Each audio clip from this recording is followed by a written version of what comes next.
কোনটি লঘু অনুপাত? লঘু অনুপাত কি মনে আছে? লঘু অনুপাত বিষয়টা ছিল যে পূর্ব রাশিটি উত্তর রাশি থেকে ছোট হবে। পূর্ব রাশিটি উত্তর রাশি থেকে ছোট হবে। খেয়াল করেন তো কোনটা পূর্ব রাশিতে ছোট আছে? এটা পূর্ব রাশি বড়, এটা বাদ। দেখেন এটা পূর্ব রাশি বড়, বাদ। এইটার পূর্ব রাশিটি বড়, দেখেন এইটার পূর্ব রাশি কিন্তু ছোট। তার মানে কি এটা হচ্ছে লঘু অনুপাত। তার মানে বাকি যেগুলো ছিল সবগুলো কি গুরু অনুপাত। গুরু অনুপাত কি ছিল? যে পূর্ব রাশিটি বড় হবে, পূর্ব রাশিটি বড় হবে, উত্তর রাশিটি ছোট হবে। এটা হচ্ছে কি গুরু অনুপাত। তার মানে এটা ছিল আপনার হচ্ছে গুরু অনুপাত। এটা কি ছিল? গুরু অনুপাত। এখন খেয়াল করেন যে 4:25 দ্বিগুণানুপাত কত? দ্বিগুণানুপাত বিষয়টা কি ছিল মনে আছে? পূর্ব রাশির বর্গ এবং উত্তর রাশির বর্গ মানে সরল অনুপাত দেওয়া থাকবে। যে অনুপাতটা দেওয়া আছে এটা একটা সরল অনুপাত। এই অনুপাতের পূর্ব রাশিটিকে বর্গ করব, উত্তর রাশিটারও বর্গ করব, করার পর যে অনুপাত পাবো সেটা হচ্ছে কি দ্বিগুণানুপাত। দেখেন খেয়াল করেন তো, এখানে যদি আপনি পূর্ব রাশিকে বর্গ করেন তাহলে কত হয়? 16। এখানে কি হয়? তাহলে এটা বাদ। পরেরটা দেখেন বর্গ মানে কি? বর্গমূল না, কিন্তু বর্গমূল করলে এটা হয়, কিন্তু বর্গ করলে এটা হয় না। পরেরটা খেয়াল করেন, ঘ নাম্বার। বর্গ করলে এটা হয় না, কিন্তু 4 এর বর্গ কত? 16। প্রথমটা মিলাচ্ছে। 25 এর বর্গ করলে হয় 25 গুণ 25। 25 গুণ 25 কে যদি গুণ করেন তাহলে হচ্ছে 625। তার মানে এটা ঠিক আছে। এটা হচ্ছে কি দ্বিগুণানুপাত। এবার আসতেছে কি ভাইয়া ব্যস্তানুপাতের বিষয়টা। 3 নাম্বার যেটা বলছে যে 2:3 এর ব্যস্তানুপাত কত? ব্যস্তানুপাতের বিষয়টা যে পূর্ব একটি সরল অনুপাত দেওয়া আছে। এই অনুপাতের পূর্ব রাশিকে করব হচ্ছে উত্তর রাশি, উত্তর রাশিকে করব হচ্ছে পূর্ব রাশি। তারপরে যে অনুপাতটা পাবো এই অনুপাতটা হচ্ছে সরল অনুপাতের ব্যস্তানুপাত। খেয়াল করেন যে আপনার এখানে যে অনুপাতটা দেওয়া আছে সেটা হচ্ছে কি 2:3। এই অনুপাতটা এখন দেওয়া আছে সরল অনুপাত।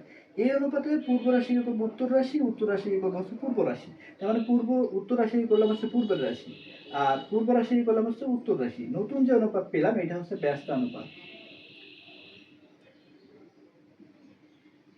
ব্যস্তানুপাত, ব্যস্তানুপাত। খেয়াল করেন 4 নাম্বারটা। 4 নাম্বারে বলছে দ্বিভাজিত। দ্বিভাজিত অনুপাতটা কি?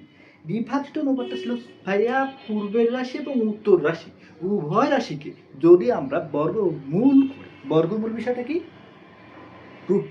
বর্গমূল বিষয়টা কি? রুট। রুট করার পর যে অনুপাত পাবো সেইটা হচ্ছে দ্বিভাজিত অনুপাত।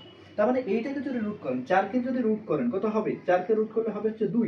9 কে যদি রুট করেন, বর্গমূল করেন, যেটাকে বলে বর্গমূল, তাহলে কত হবে? 3। তার মানে কত হয়েছে? যে 2:3। এই যে 2:3 পেয়েছি, এই যে অনুপাত পেয়েছি এটা হচ্ছে দ্বিভাজিত অনুপাত। তার মানে কি? দ্বিভাজিত অনুপাত যখনই বলবে তখন কি করবো? আমরা বর্গমূল করবো বা রুট করবো। এবার ভাইয়া একটা আসি যে খুব বেশি ইম্পর্টেন্ট, সেটা হচ্ছে কি ধারাবাহিক অনুপাত। ধারাবাহিক অনুপাতটা দুই ভাবে করা যায়। দেখেন এইটা একটা সরল অনুপাত দেওয়া আছে, এটা সরাসরি করা যায়।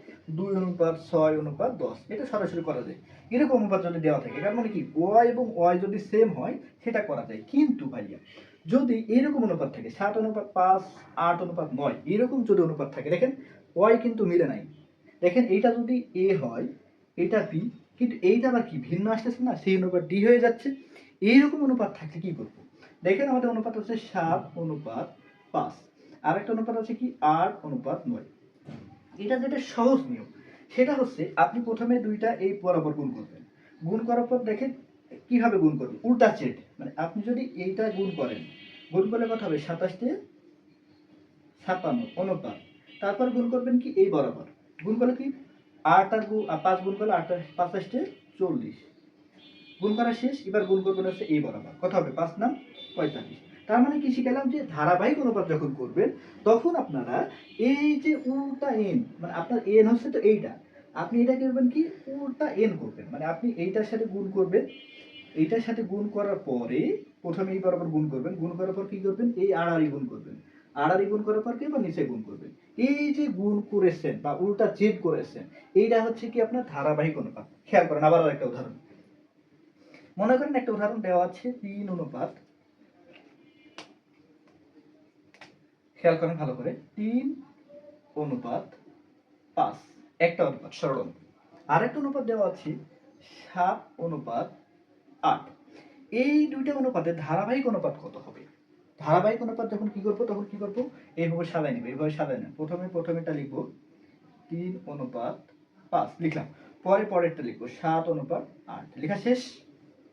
এবার কি করবো ভাই, এবার করবো কি, প্রথমে যে দুটো আছে দুটো গুণ করবো, এই দুটো প্রথম বরাবর গুণ করবো, তাহলে 3×7=21 অনুপাত। এবার কি করবো, আড়াআড়ি গুণ করবো, 7 আর 5 গুণ করবো, 5×7=35, আড়াআড়ি গুণ শেষ। এবার কি করবো, এই বরাবর গুণ করবো, কত হবে, 5×8=40। এই যে অনুপাত পেয়েছি, এই অনুপাতকে বলা হচ্ছে ধারাবাহিক অনুপাত। এখন আর একটা বাদ আছে, সেটা হচ্ছে মিশ্র অনুপাত। মিশ্র অনুপাতটা বুঝি, এই একাধিক যদি সরল অনুপাত দেওয়া থাকে, এই সরল অনুপাতের প্রথম রাশিগুলোর বা পূর্ব রাশিগুলোর গুণফল অনুপাত উত্তর রাশিগুলোর গুণফল, যে অনুপাত পাবো সেটা হচ্ছে সরল অনুপাত, মিশ্র অনুপাত। এটা হচ্ছে মিশ্র অনুপাত। খেয়াল যে আপনার মনে করেন যে সরল অনুপাত অনেকগুলো দেওয়া আছে, 3টা দেওয়া আছে। একটা হচ্ছে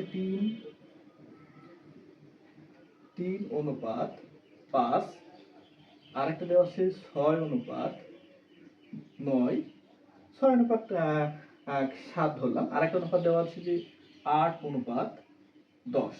এই 3টা অনুপাতের ধারাবাহিক গুণফল প্রথম রাশিগুলো গুণফল। প্রথম রাশি বলতে এ একটা পদ, এ একটা পদ, এ একটা পদ, তার মানে কি, এইগুলো হচ্ছে পূর্ব রাশি। এই পূর্ব রাশিগুলো গুণফল করবেন। পূর্ব রাশি কত, 3×6=8। এই গুণ করার পরে অনুপাত করবেন। অনুপাতটা কি হবে, উত্তর রাশি কত আছে, 5 অনুপাত, তারপর অনুপাত কত, 7 গুণ 10, এইগুলোর গুণ করবেন। গুণ করার পর যে রেশিও বা অনুপাত পাবেন সেটা হচ্ছে মিশ্র অনুপাত। তার মানে আমরা অনুপাত বিষয়ে যতগুলো বিষয় ছিল আমরা সব বুঝেছি। এই অনুপাত যদি আপনি বুঝে থাকেন ভাইয়া, তাহলে আপনি যে কোনো অঙ্কের সমাধান করতে পারবেন। এর পরবর্তী যে ক্লাসটি করব, সেই ক্লাসে থাকবে হচ্ছে অনুপাতের রূপান্তর। আমরা এখন শিখলাম যে অনুপাত বিষয়টা কি, এরপরে শিখবো কি অনুপাতের রূপান্তর।